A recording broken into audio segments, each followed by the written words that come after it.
नमस्कार विद्यार्थी मित्रांनो, पुन्हा एकदा स्वागत आहे तुमच्या आपल्या आवडत्या यूट्यूब चॅनलमध्ये सक्सेस स्टडी पॉईंटमध्ये. तर बघा, मंथन विषय एक्झाम विषय मी तुम्हाला सर्व काही व्यवस्थितरित्या सांगितलं होतं. आता आपण काय करणार आहोत, त्याचा व्यवसाय नंबर 1 सुरू करणार आहोत.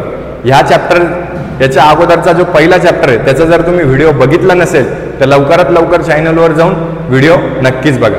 तर काही तुम्हाला अडचण असली तर डिस्क्रिप्शन बॉक्समध्ये तुम्हाला ग्रुपची लिंक दिलेली आहे, त्या ग्रुपवर जाऊन तुम्ही मला कॉन्टॅक्टही करू शकता. व्यवसाय 1 मध्ये आपला सर्वात पहिला प्रश्न येणार आहे काय, तर पहिला प्रश्न काय आहे, सर्वांनी लवकरात लवकर बुक्स वगैरे काढून बसायचं आहे आणि सुरुवात करायची. काय, आंतरराष्ट्रीय संख्याचिन्हे आपण शिकलो होतो. आंतरराष्ट्रीय संख्याचिन्हे म्हणजे काय, इंग्लिश अल्फाबेट्स. तर काय 7 4 3 2 8 म्हणजे 7 4 3 2 8 म्हणजे 74,328. 7ला इंग्लिशमधून लिहितात असं, 4 लिहितात असं, 3 लिहितात असं, 2 आणि 8 म्हणजे 74,328. तर ऑप्शन नंबर कोणता होईल आपल्याला, ऑप्शन नंबर 1 गेला, इथं 47 आहे आणि 74,328. ऑप्शन नंबर बी आपला होईल. बरोबर. सर्वांना समजलं असेल तर कमेंट बॉक्समध्ये मला यस ऑर नो कळवत चालायचं आहे आणि तुम्हाला जेवढं होईल तेवढं ह्या पीपीटी काय करायचं आहे, शेअर करायचं आहे. कळालं. हे सर्व काही लेक्चर्स तुमच्या सर्व मित्रपरिवारांना शेअर करत चला की जेणेकरून काय होईल, आपल्याकडे जास्तीत जास्त मुलांना याचा फायदा घेता येईल. सर्वात जास्त स्प्रेड करा, तुम्हाला जेवढं करता येईल तेवढं. वळूयात दुसऱ्या प्रश्नाकडे. तर खालीलपैकी कोणती 5 अंकी संख्या आंतरराष्ट्रीय संख्याचिन्हात लिहिलेली आहे. किती अंकी, 5 अंकी. समजून घ्यायचं. आता बघा 5 अंकी कोणत्या कोणत्या आहेत, ही पण 5 अंकी आहे, ही 5 आहे, ही 4 आहे, ही कटली, ही पण 5 आहे, तिघांपैकी. आणि काय आहेत आंतरराष्ट्रीय संख्याचिन्हे म्हणजे इंग्लिश अल्फाबेट्समध्ये. काय, इंग्लिश अल्फाबेट. मग इंग्लिशमध्ये ही मराठीत आहे, ही कटली, इंग्लिश म्हणजे ब आणि ड हे आपलं येत आहे. मग फक्त क आणि ड, कट, अ ब क, कट आणि ब आणि ड. ऑप्शन नंबर 4 काय आपला असणार आहे, बरोबर असणार आहे. कळत आहे. त्याच्यानंतर आपण बोलूयात थर्ड क्वेश्चनकडे. तिसरा क्वेश्चन काय आहेत बघा. तिसऱ्या क्वेश्चन मध्ये आपल्याला दिलेलं काय, खालीलपैकी देवगिरी व आंतरराष्ट्रीय संख्याचिन्हात लिहिलेल्याची अयोग्य जोडी. काय, अयोग्य म्हणजे काय, चुकीची जोडी शोधायची. तर बघा, अशा जर तुम्हाला प्रश्न आला तर काय करायचं, शेवटपासून सुरुवात करायची. शेवटपासून सुरुवात का बरं करायची, कारण की हे प्रश्न टाइम वेस्टिंगसाठी राहतात, तुमचा टाइम घालवण्यासाठी. तर शेवटचा प्रश्न आपण बघूयात. आता बघा याच्यात काय कळतंय म्हणून आपल्याला सगळेच बघावेच लागणार. पहिला बघूया, 7 7 7 7 4 407 407 बरोबर. 12 हे 12 आहे, इथे पण 12 आहे. 050 050 म्हणजे ही पण बरोबर आहे. काय, अ बरोबर आली, ब बरोबर आली. त्याच्यानंतर 6 6 4 आहे आणि इथे 8 आहे म्हणजे क काय आहे, ही चुकीची आहे, क चुकीची बरोबर.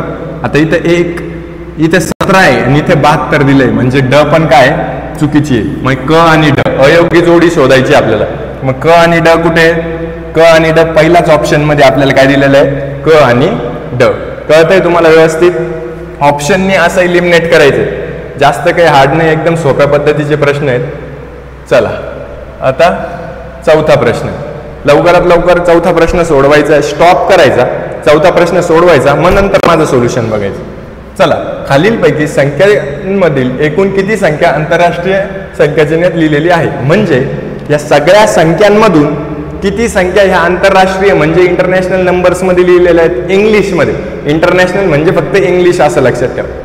तर ही एक आहे बरोबर, ही नाही, ही मराठीत आहे. 2 3 ही चौथी नाही आहे आणि ही एक म्हणजे 1 2 3 4. मग ऑप्शन नंबर काय होणार आहे आपलं, नाही 5. काय ऑप्शन इथे काय झालं, 5. मग किती आहे, ऑप्शन नंबर काय येईल आपलं, 4 हे काय येणार आहे, बरोबर येणार आहेत. काय 4 हे ऑप्शन आपलं काय येणार आहे, बरोबर येईल. चौथं किती, 5 संख्या आहेत, किती 1 2 नाही सॉरी ही पण नाही येणार, सॉरी कारण इथे मधीच मराठी मधीच इंग्लिश आहे. काय 1 2 3 4 ऑप्शन नंबर 3 आपलं काय होणार आहे बरोबर होणार आहेत. कळालं? 4 संख्या. असंच गोंधळायचं नाहीये, व्यवस्थितरित्या क्वेश्चन सॉल्व्ह करायचे. आता बघा, आता हा 5वा प्रश्न आहे आपला. 5व्या प्रश्नात दिलेलं काय ते बघायचं. 4305 ही संख्या कोणत्या पर्यायाची योग्यत लिहिलेली आहे. आता जर तुम्ही माझे लाईव्ह लेक्चर्स अटेंड केले असेल तर मी तुम्हाला एक्सपांडेड फॉर्म शिकवला होता.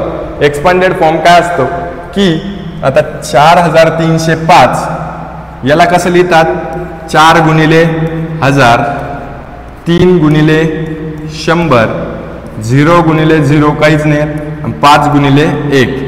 म्हणजेच आता इथे बघा, याचा अर्थ काय, 4 शतक 305 एकक, 4 शतक 40 शतक, 40 गुणिले शतक, शतक म्हणजे काय 100, म्हणजे काय होतात 4000, आणि